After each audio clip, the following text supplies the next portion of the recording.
This action research project was created by Sarah Christensen for American Public University.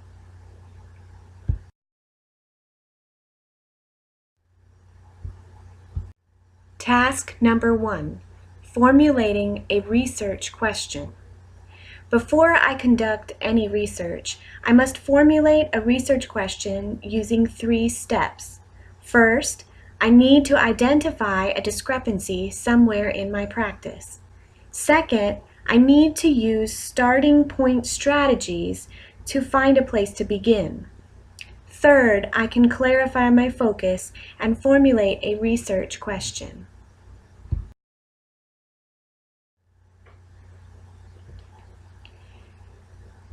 The discrepancy is always where research begins.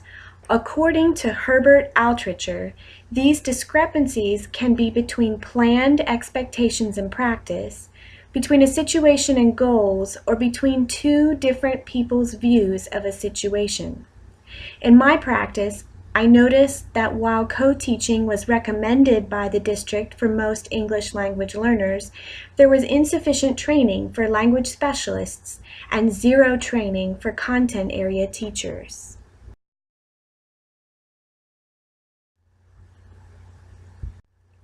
Starting point. Next, a researcher should use starter strategies to make the discrepancies explicit. I used 2 strategies recommended by Herbert Altricher to find my starting point for research: the gap strategy and brainstorming. 2 things that I regularly practice while I teach are reflecting on paper and discussions with mentor teachers. A directed free write means that I write down my thoughts about a particular topic. I wrote notes about the discrepancy after reading a book about co-teaching I received from the district, and then discussed my notes with the mentor teacher. After I told my story, she asked me questions about my gap without making any suggestions. Then she told me about her own experience with the discrepancy, and I was able to ask her questions. During the discussion, I realized that my co-teaching relationships were disorganized and instruction was more reactive than prescriptive. My co-teachers and I needed to experiment with an approach to our co-teaching that would more purposely differentiate for English language learners. During the second strategy, I brainstormed how to differentiate more effectively for English language learners in a co-teaching classroom.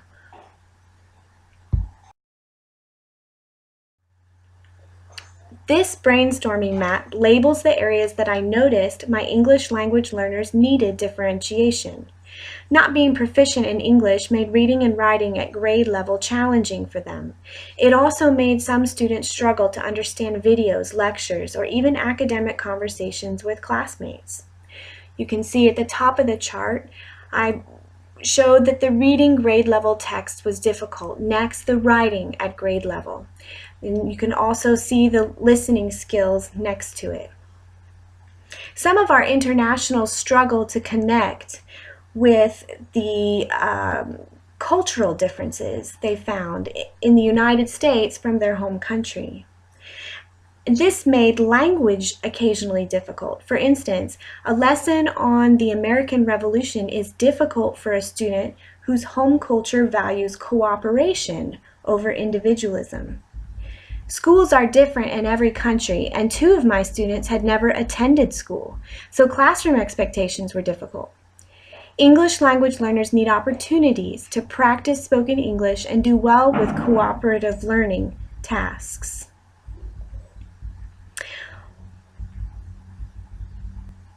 Vocabulary was a challenge for students just beginning to learn English, but it remained a problem for students who'd been in the United States for longer.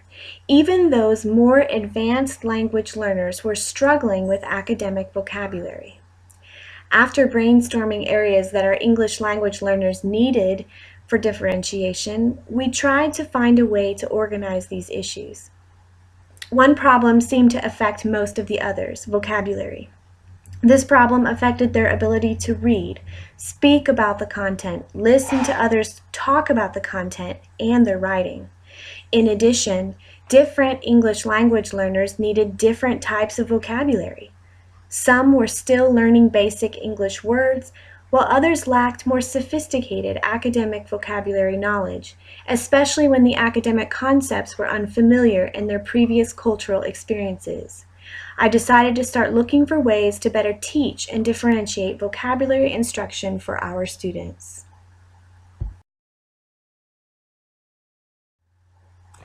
Clarifying focus. Altricher says the starting point is a first impression that needs to be further clarified. I began by conversing with colleagues about how to help English language learners at all proficiency levels interact with grade level material. The teachers were particularly worried because both the teacher and the students would be evaluated by end of grade tests. Next, I completed a reflective journal entry to process my conversations and brainstorming. I decided that more focused and consistent content area vocabulary instruction would help ESL students comprehend and work with the content in texts, conversation, and in their output. Specifically, I would like to try tiered content vocabulary instruction, which is using the tiers or language proficiency levels that English as a second language students are already placed in to create 2 or 3 sets of overlapping vocabulary lists. Differentiating the vocabulary lists in this way would help students read, write, speak, and listen in their content classes at the highest level of English that they are capable at the time.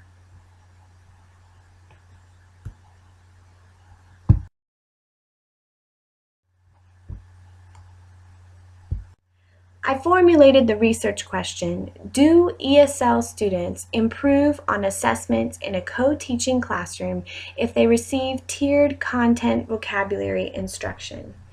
This question is viable for research, it is specific, and data collection is feasible within the scope of my everyday activities in the classroom.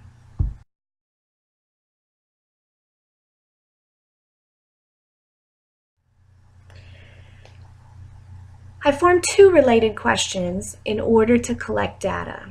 Do English as a second language students improve on formal assessments in a co-teaching language arts classroom if they receive tiered content vocabulary instruction?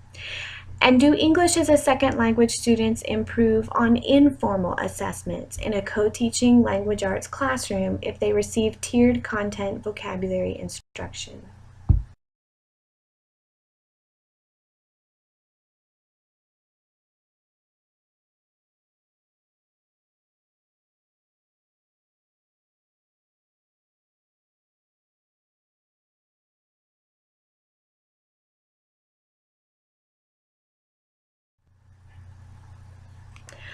I will collect both qualitative and quantitative data. The quantitative data is already collected in a normal classroom, but it provides an incomplete picture of student response to instruction. Generally, it is conducted on one day for a certain number of hours, and there are many effects of instruction that cannot be quantified.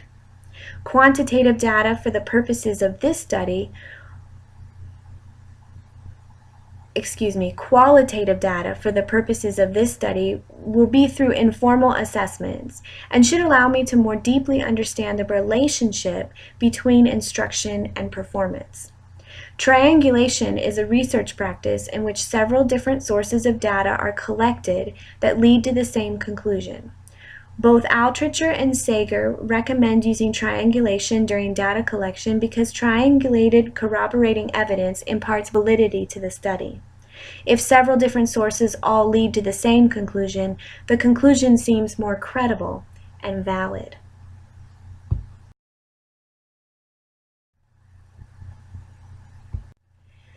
This chart has 3 sections. In the top row, I will collect existing data from formal assessments and grades. There are 3 main sources of formal assessment that are already taken in every language arts classroom. Students are given reading comprehension tests at the beginning and end of the school year. Some students take them multiple times during the year for response to instruction as well. English as a second language students take access tests for English language proficiency, and all students take MAP tests at the beginning, middle, and end of the year to assess student growth. In the second row, I will collect informal data that will give me a better understanding of why students might have gotten the scores they received during formal assessment. There are often many factors that affect student performance.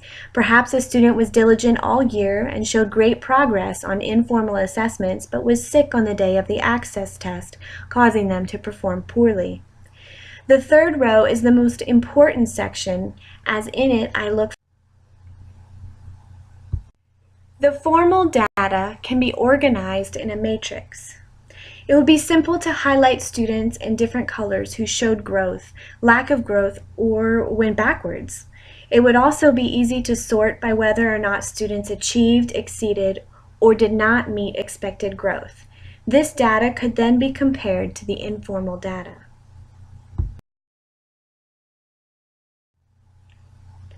The informal data should be organized into categories.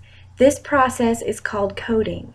For this study, I will use inductive coding. I will read through the first collected data and begin highlighting keywords in relation to the research question.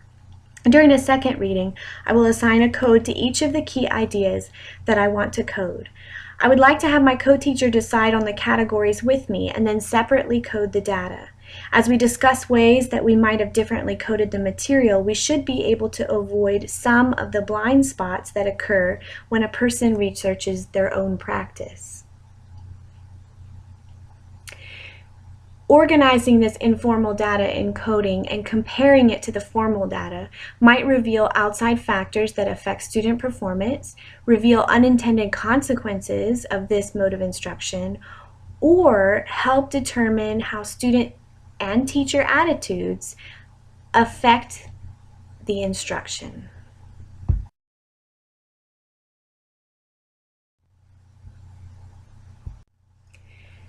After conducting a literature review, I found that my research fits very nicely within the research that has already been conducted. According to research, English language learners are a growing population in the United States. In schools, the current trend is towards inclusion of the growing number of English as a second language students into mainstream classes. Co-teaching is one method that schools are using for inclusion. Co-teaching is defined as 2 certified teachers, 1 general educator, and 1 special educator who share responsibility for planning, delivering, and evaluating instruction for a diverse group of learners. This idea comes from special education research on inclusiveness, but there is very little actual research on inclusion in the second language instruction, especially in the United States. This study would be one more that would contribute to that part of the research. Last, collaboration is tricky, but organization and clearly defined roles for both teachers are key elements to successful collaboration. Some of the problems that teachers face are lack of planning time, lack of administrative support, or problems between teachers. Some of the teachers, their personalities or teaching styles don't match, and some teachers just are not sold on the idea. But with organization and those clearly defined roles, it is possible to be successful.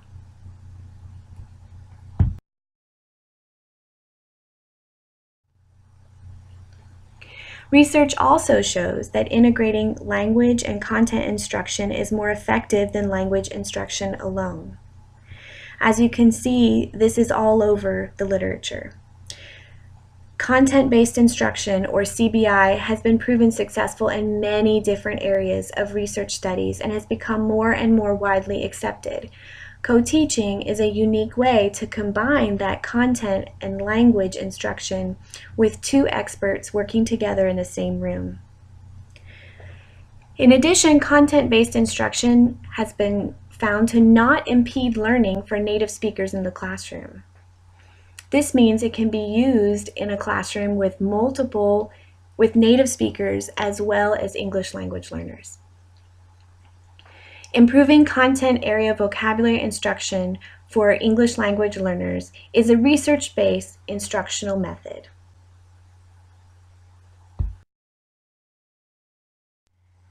There are 3 places that I could publicize my work: at the school faculty meetings with my fellow co-teacher, at the district-wide ESL meetings. Our district often has different teachers publicize different research that they have performed or different methods that they have tried and how successful they were. Or I could publish in a written forum or publication. There are many written forums where teacher researchers go online and share their work, and there are certain publications that are specifically in tune with action research.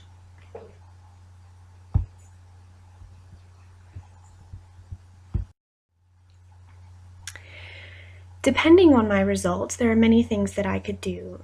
If I found that the tiered content vocabulary method, was widely successful for all of my students, I could conduct the study again to widen the scope of study. Maybe I could do the same process in all of my co-teaching situations, or I could do it in an additional year with the same students. I often teach several grade levels. Or I could do it in the same classroom with the new crop of students. Another benefit is maybe some other teachers would like to join the study and use the same method. In line with that, the second thing I could do if it was a success is recommend the method to other teachers. If I find that the method is a complete failure, the first thing I would do is scrap the program. Then I would begin again at the starting point. I already know the discrepancy, but I need to start over again and clarify my research and come up with a new question. Or I might choose another method. Perhaps I like the idea of researching the vocabulary and I just want to find a new method of imparting that vocabulary to students. More likely is I will find something in between. In this case, I would reflect on the discrepancy. Again, what has changed in my understanding of the discrepancy? Are there new aspects to the discrepancy I hadn't thought of? And I would choose a new method and begin researching again, go through the entire process. And this is how action research continues. Teachers find a discrepancy, a starting point, they clarify, they formulate a research question, and they go through the entire data collection process and the evaluation process. And then in their evaluation, they find something new. They find maybe a way they can tweak the method, or something new that should be added, or there's a problem they haven't thought about. So these are many different ways that teachers can continually reflect and improve their practice.